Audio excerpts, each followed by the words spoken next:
Bisa Sega. Di sini kita akan menjelaskan materi tentang manusia dan peradaban.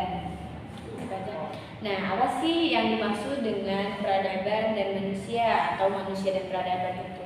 Nah, manusia itu merupakan makhluk sosial, sedangkan peradaban itu merupakan suatu sikap perilaku bersifat sopan santun, contohnya menghargai orang dan etika.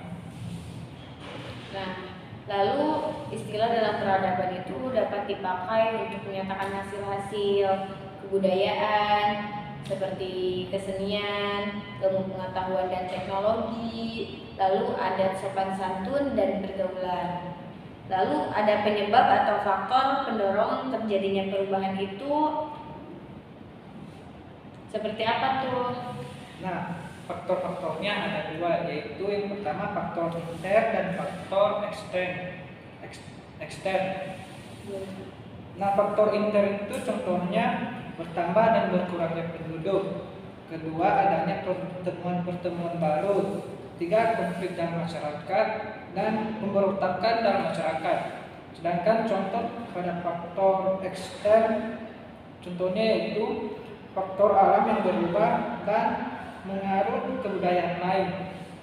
Nah, faktor intern yang masuk yang dijelaskan oleh Wisnu Zega yaitu bertambah dan berkurangnya penduduk. Nah, perubahan jumlah penduduk dapat mempengaruhi struktur sosial, ekonomi, dan politik dalam masyarakat. Nah, penduduk yang cepat dan meningkat, kebutuhan akan sumber daya dan layanan, sementara penurunan penduduk itu dapat memperlambat pertumbuhan ekonomi. Lalu yang kedua itu adanya penemuan-penemuan baru nih. Nah, penemuan baru terutama dalam teknologi dan ilmu pengetahuan seringkali menjadi katalisator perubahan. Nah, penemuan ini dapat mengubah cara hidup, bekerja, dan berinteraksi masyarakat serta mendorong inovasi dan kemajuan.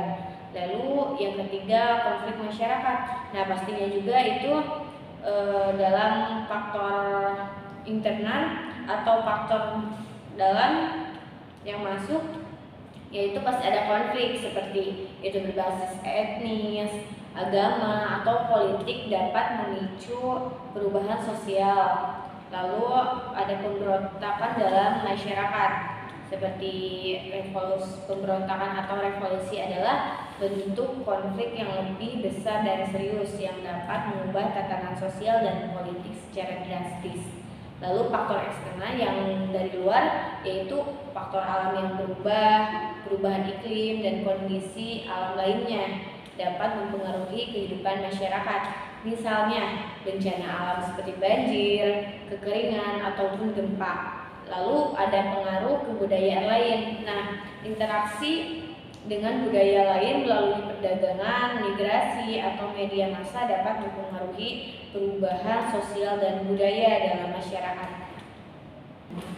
Nah, selanjutnya yaitu ada contoh dari masyarakat, yaitu masyarakat madani. Apa tuh masyarakat madani? Nah, masyarakat madani itu adalah masyarakat yang berbudaya namun mampu berinteraksi dengan dunia luar yang modern sehingga dapat terus berkembang dan maju. Nah, kira-kira begitu teh. Lalu ada apa lagi tuh seperti yang dicontohkan dari masyarakat madani, ada apa aja? Nah, masyarakat madani ini memiliki karakter tersendiri. Di antaranya itu demokratisasi, toleransi, pluralisme, dan partisipasi sosial. Selanjutnya pada bagian ini kita masuk pada tradisi dan modernisasi. Apa sih teh pengertiannya?